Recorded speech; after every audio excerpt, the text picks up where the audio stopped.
the hot, dusty lands of Western Australia. Tired farmers watched their fields of wheat begin to grow.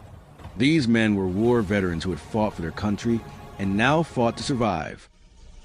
But as the crops started to sprout, something strange appeared on the horizon. Dark moving shapes, hundreds of them. Then thousands. It was an army of tall, brown-feathered emus marching toward the farms. The emus flooded into the fields like a living wave. They tore through fences, pecked at the crops, and trampled everything under their heavy feet.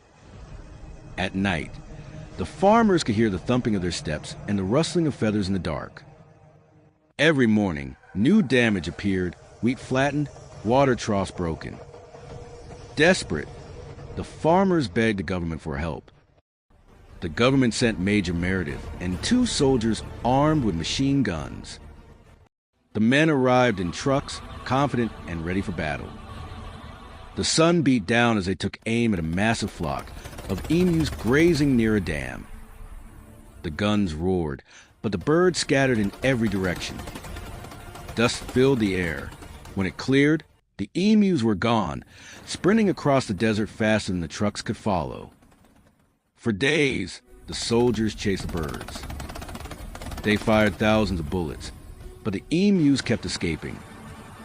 The guns jammed, the vehicles broke down, and the men grew tired. Sometimes the soldiers saw hundreds of emus moving together like soldiers on parade. Then suddenly, they would vanish again. After weeks of failure, the army gave up. Major Meredith sighed and admitted defeat.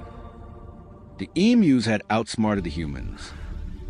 The farmers returned to their ruined fields, and the great birds wandered freely again, proud, fast, and undefeated.